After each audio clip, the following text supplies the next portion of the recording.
अब आगे की कथा सुनो। हनुमान जी और बड़े हुए, माता को चिंता हो गई कि बेटा को पढ़ाया कहां जावे। अंजनी माता ने एक दिन हनुमान जी से कहा, बेटा सबसे बढ़िया गुरु जी तो हैं सूर्य भगवान, अगर वो तुम्हें पढ़ा दे बहुत अच्छा रहेगा। हनुमान जी बोले, उनसे तो हमारी पुरानी दोस्ती, अभी जाते पढ़ते हैं, आज्ञा दो माता। अंजनी माता ने आशीर्वाद दिया। हनुमान जी थोड़ा चंचल थे, एक छलांग लगाई तो हनुमान जी के सामने आ गए। हनुमान जी ने कहा, गुरु जी की जय हो। हनुमान जी को देखकर सूर्य भगवान ने कहा, भाई कौन हो तुम? सूर्यदेव ने कहा, कौन हो तुम? हनुमान जी ने हाथ जोड़ के कहा, हमें नहीं पहचाना। सूर्य भगवान बोले, देखे देखे तो लग रहे हैं। सही कहा, हम वही हैं जो बचपन में आपको खा गए थे ब्रेकफास्ट में। अच्छा अच्छा, किस लिए आए? आज फिर तो नहीं भूख लगे आए? नहीं नहीं, भूख नहीं लगी। किस लिए आए हो? महाराज आप हमको अपना शिष्य बना लो। सूर्य भगवान ने मन में सोचा, ऐसा खतरनाक शिष्य नहीं बनाना चाहिए, कहीं हम शिष्य बनावे, इसको पढ़ाई करवावे, कल के दिन पढ़ते ही पढ़ते भूख लगे आए, कब खा जावे कोई ठिकाना थोड़ी है, खतरा मोल नहीं लेना चाहिए। तो सूर्य भगवान टालने लगे, भैया हम किसी को पढ़ा नहीं सकते। हनुमान जी बोले, क्यों नहीं पढ़ा सकते हो? सूर्य भगवान बोले, देखो हम एक जगह थोड़ी टिकते, चलते रहते, चलने वाला आदमी पढ़ा थोड़ी पाएगा, रुकना पड़ता है। हनुमान जी बोले, चिंता ना करो, गुरुजी चलते रहेंगे तो चेला भी चलता रहेगा। सूर्य भगवान बोले, तब भी लफड़ा है। बोले क्या? बोले पढ़ाई हमेशा सामने रहना चाहिए। अब चलोगे तो या तो बगल में चलोगे या पीछे, आगे चलोगे तो पीठ कर लोगे। हनुमान जी बोले, बिल्कुल चिंता ना करो, आगे चलेंगे, पीठ नहीं करेंगे, उल्टे चलेंगे, मुंह तुम्हारी तरफ कर लेंगे और चलेंगे। सूर्य भगवान बोले, क्या गजब के आदमी हो, पहले ही दिन तुम उल्टे चलोगे, गुरु के सामने ही उल्टे चलोगे, तो क्या गजब का उत्तर हनुमान जी ने दिया। बोले, गुरुदेव गुरु को देख करके संसार की तरफ पीठ कर ले और परमात्मा की तरफ अगर मुख कर लिया जाए तो क्या कहना है। सूर्य भगवान ने हनुमान जी को विद्याएं दी, साधना सिखाई। हनुमान जी ने सूर्य भगवान से विद्या अध्ययन की, ज्ञान मिला। अब सूर्यदेव भगवान से हनुमान जी ने कहा कि हमने विद्या अध्ययन तो कर ली है, कुछ गुरु दक्षिणा ले लो। सूर्यदेव ने सोचा, कहीं फिर से इन्हें भूख लगे आए तो आफत हो जाएगी।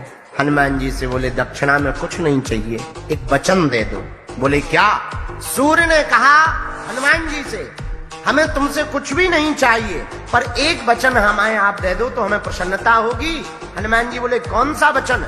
सूर्यदेव बोले, हमारे अंश से जन्मे हुए पृथ्वी पर एक वानर है, उसका नाम सुग्रीव है, तुम सुग्रीव के पास रहकर हमारे अंश की रक्षा करना और उसको जीते जी राम जी से मिलवा देना, ऐसा वचन दे दो तो हमारी गुरु दक्षिणा चुक जाएगी।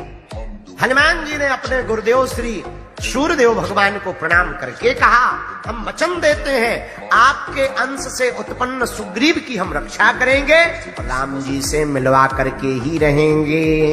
हनुमान जी महाराज वापस आए तो बाल्यकाल से ही बड़े चंचल। माता जी ने आज्ञा दी, बेटा तुम कहीं जाकर के काम धाम देख लो। हनुमान जी बोले, हम क्या करें?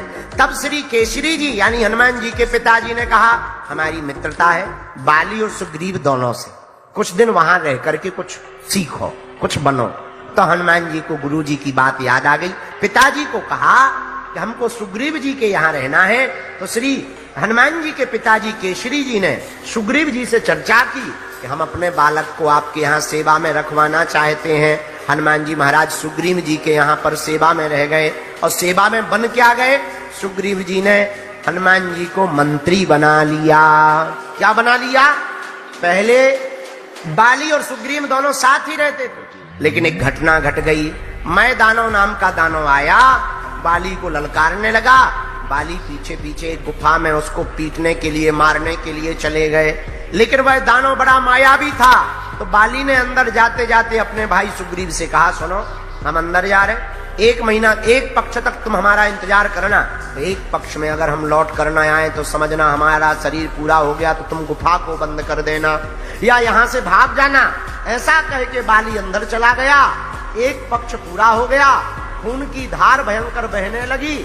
सुग्रीव को लगा हमारा भाई का शरीर पूरा हो गया, सो गुफा के दरवाजे पर बड़ा सा पत्थर रख दिया और स्वयं राजा बन के बैठ गया।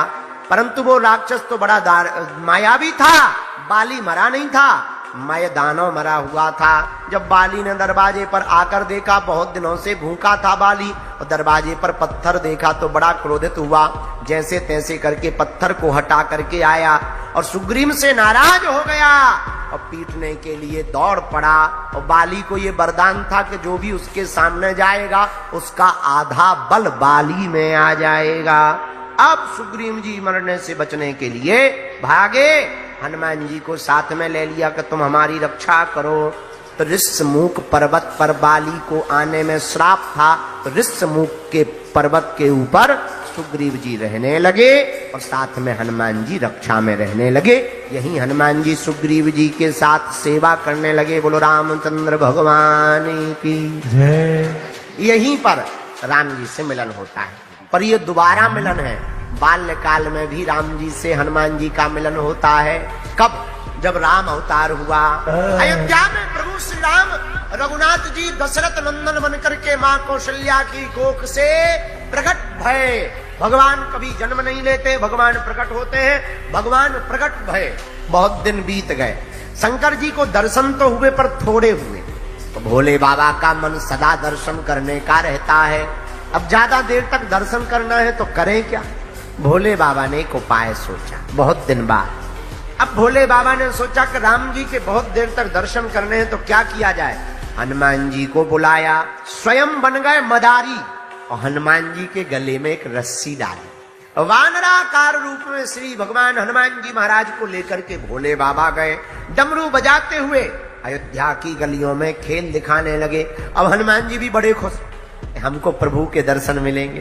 तो हनुमान जी खूब उछल कूद करें। धीरे धीरे शोर हल्ला पूरे अयोध्या में हो गया कि एक बंदर बड़ा गजब का है। माता कौशल्या को पता लगा राम जी छोटे से हैं, उनसे छोटे भरत जी से छोटे लक्ष्मण जी से छोटे शत्रुघ्न जी, चारों भैया भवन में खेल रहे हैं। राम जी को पता लगा कि एक बंदर बड़ा अद्भुत है। तो राम जी ने अपने पिता दशरथ जी से कहा, पिताजी हम तो बंदर का खेल देखने जा रहे हैं। दशरथ जी बोले यहीं रुको, हम यहीं खेल वाले को बुलाते हैं। भोले बाबा को बुलाया गया, खेल दिखाओ।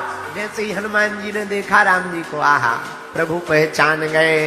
राम जी हनुमान जी को देखकर पहचान गए, हनुमान जी राम जी को देखकर पहचान गए। बाकी बच्चे तो ताली बजाकर हल्ला करने लगे, हो पकड़ लिया पकड़ लिया। राम जी ने सिर पर हाथ रखा और धीरे से कहा, आ गए? हनुमान जी बोले आ गए। दोनों में बात हुई। भगवान भोले बाबा ने इशारा किया, ज्यादा देर मत रहो, चलो खेल होने दो। अब हनुमान जी खेल दिखाने लगे, राम जी को देख देख कर और उचक्टा लगाने लगे। शंकर जी बोले, हाँ भाई बंदर नाराज हो जा। हनुमान जी नाराज हो गए। हाँ भाई बंदर जरा पहलवान बन जा। अब हनुमान जी दोनों हाथ ऐसे बंदर रूप में बढ़िया ताल ठोके। हाँ भाई बंदर बॉडी दिखा। हनुमान जी ऐसे हाथ करने लगे। आहा, राम जी देख देख करके दो दांत आए हुए हैं, सामने के दांत हैं और राम जी खूब खिलखिला करके हंस रहे हैं। आहा, जब खेल पूरा हो गया तो भोले बाबा जाने लगे। तब दशरथ जी से रघुनाथ जी ने कहा, मैं तो बंदर लूंगा लंबी पूंछ वाला।